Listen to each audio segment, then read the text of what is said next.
আসসালামু আলাইকুম আপুরা বায়ারা, আমার কলিজার টুকরারা, আপনারা সবাই কেমন আছেন? আলহামদুলিল্লাহ, আল্লাহর অশেষ রহমতে ভালোই আছি।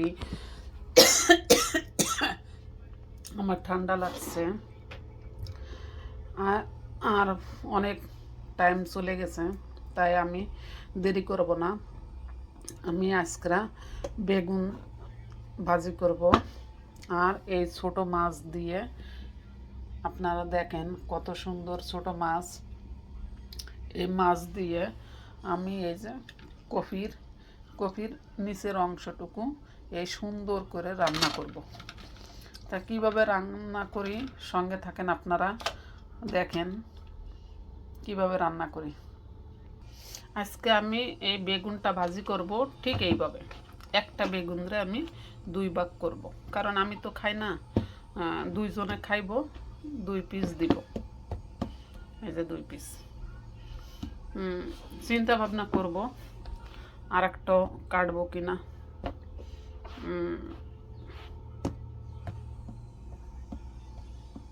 আর একটার অর্ধেক কাটি, সমস্যা না, দেখি করি। আমি চিন্তা করলাম যে একটা বেগুন রেখে দিই, পরে আবার ভাজি করে দেওয়া যাবে। তা আমি এই যে পুরা বেগুন রে সুন্দর করে কেসে কেসে নিয়েছি, এ সাইডও কেসে কেসে নিয়েছি। এই যে একবার সুন্দর করে কেসে কেসে নিয়েছি। এখন আমি এই দুটোরে পানিতে ভিজাবো। আর এই তরকারিগুলো কিভাবে কাটি দেখেন। এখানে এই যে ডাটাগুলোকে আমি অনেক সুন্দর করে কেটে নিয়েছি সাইজ করে। এখন এইগুলোকে আমি ভালো করে পরিষ্কার করে নিব। আমি এখানে 4টা কাঁচা মরিচ নিয়েছি আর পেঁয়াজ নিয়েছি একটু, 1 কাপের বেশি। আর এখানে আদা বাটা, রসুন বাটা, লবণ, হলুদ আর 1 চামচ ধনে আর জিরে পাউডার। এগুলোকে আমি সুন্দর করে ভালো করে মিশিয়ে নিব। এগুলোকে একটু ভালো করে চটকে নিব আগে পেঁয়াজটা, তা নাহলে পেঁয়াজটা নরম হবে না।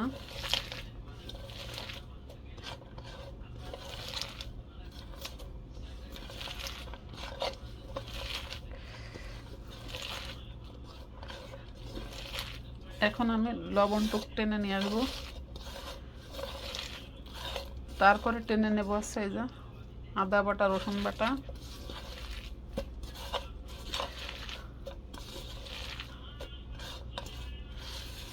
এখন হলুদ আর জিরে গুঁড়া, ধনে পাউডার, এগুলোকে একটু সুন্দর করে মিহি করে নিব।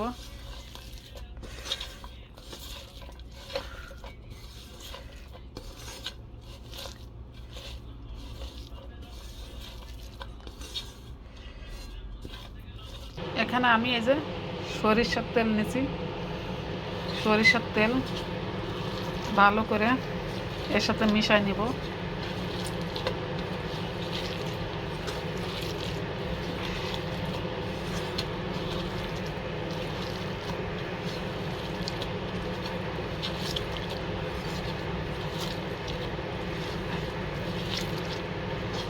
আপনারা সবাই দেখেন এখানে পুরো একবার রান্না হয়ে গেছে মনে হইতেছে, এখনই খাওয়া যাইব।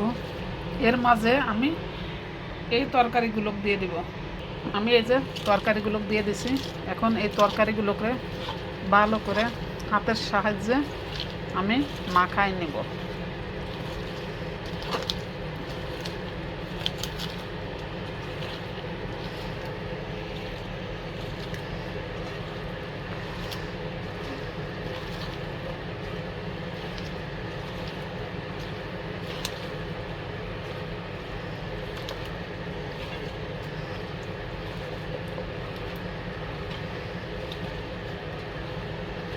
এই সবজির গুঁড়াটা বেশি সিদ্ধ করা লাগে না, অল্প তাপে সিদ্ধ হয়ে যায়। তাই আমি হাতে মাখাই দিতেছি।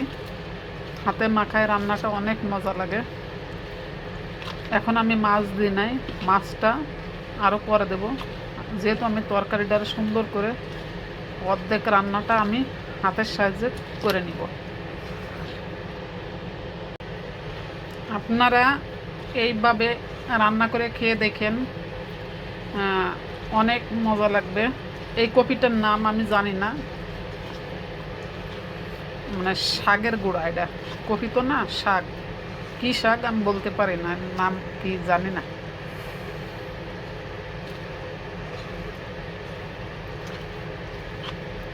আপনারা সবাই বেশি বেশি শেয়ার করবেন আর লাইক দিবেন, সাবস্ক্রাইব করবেন বেশি বেশি করে।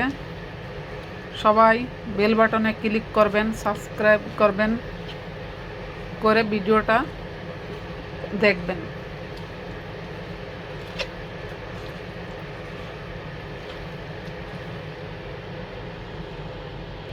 এই যে আমি মাছ নিয়ে নিলাম। এখানে পুরো মাছটা দিব না, কারণ এখানে 7.5 গ্রাম নিচে, তাই আমি অর্ধেক দিব। মাছটা আলতোভাবে সুন্দর করে মিশায় নিব।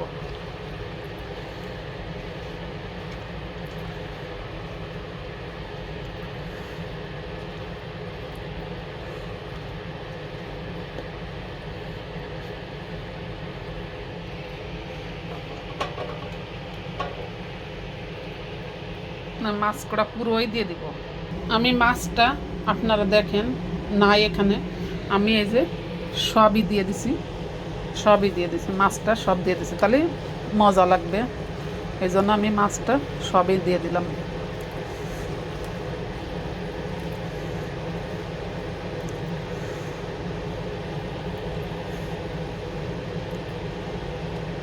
এর সাথে এই যে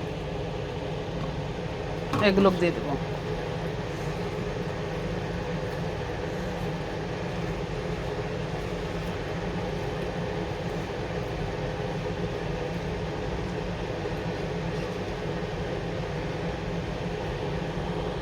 এখানে একটু পানি দিয়েছি, যাতে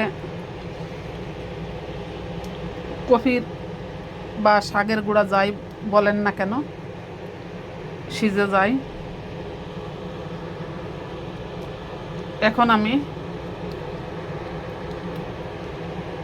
5 মিনিট রেস্টে রাখবো, তারপরে আমি চুলায় বসাবো। সঙ্গে থাকেন আপনারা। আমি 5 মিনিটে যে ঢাকনা দিয়ে রেস্টে রেখে দিয়েছিলাম, একবার পুরা সেট হয়ে গেছে। এখন আমি গ্যাসটা অন করে দিব, চুলাটা। বিসমিল্লাহির রহমানির রহিম।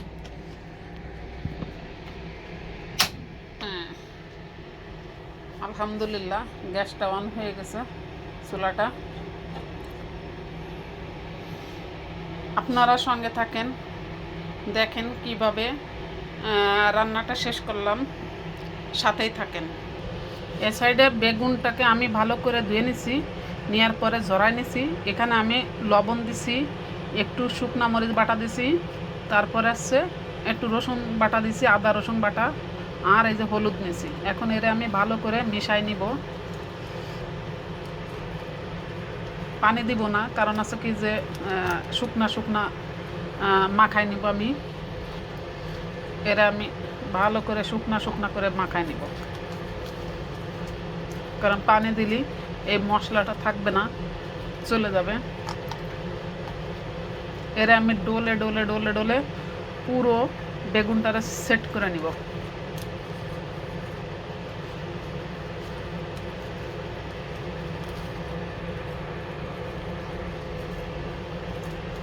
আপনারা এইভাবে রসুন বাটা, একটু আদা বাটা, তারপর আছে একটু মরিচ বাটা দিয়ে এবার মাখাইয়ে তারপরে বেগুনটারে 5 মিনিট রেস্টে রাখবেন। রাইখে পরে ভাজি করবেন সরিষার তেল দিয়ে।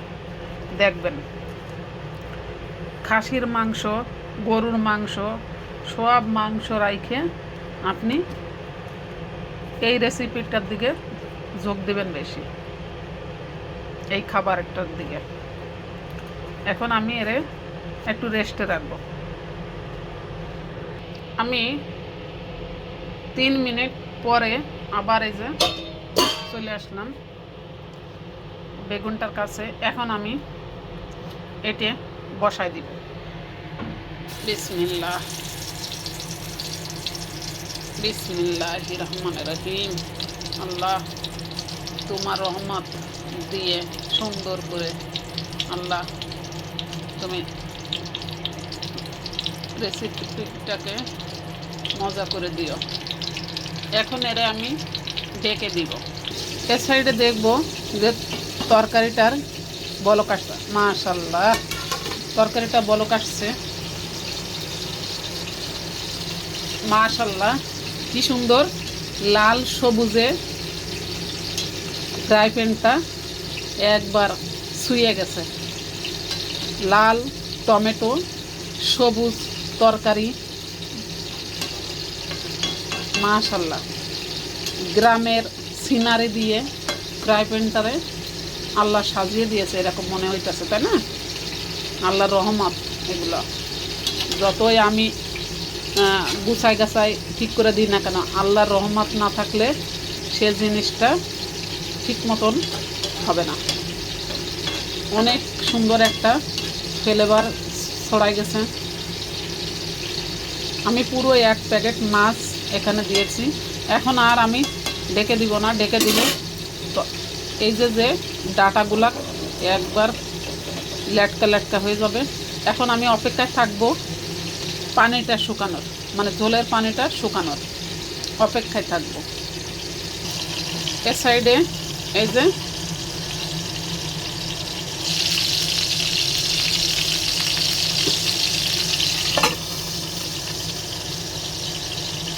মেরিডিয়ান হোটেলের রান্নার রেসিপি চলতেছে সাইডে। আমি একটু গুঁড়াই দিব।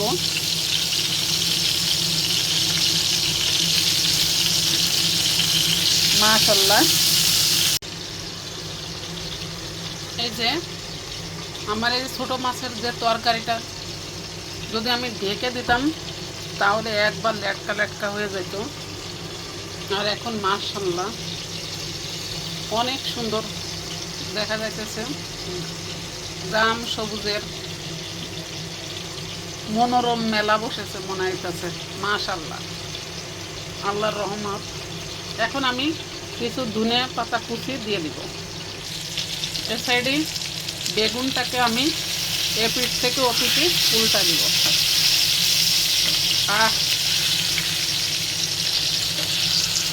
আল্লাহ, তোমার রহমত, তোমার নিয়ামত।